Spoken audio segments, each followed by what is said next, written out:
Hi, have you ever wondered how to draw reptiles?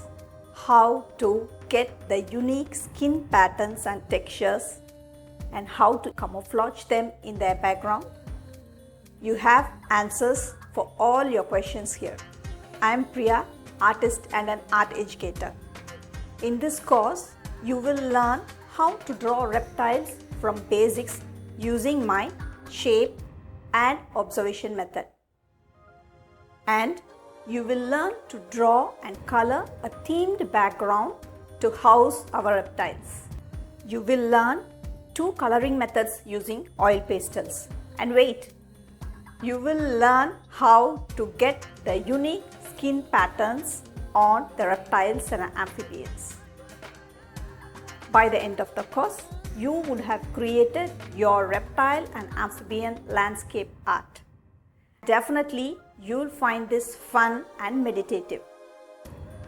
Ready? Sign up now and see you inside the course.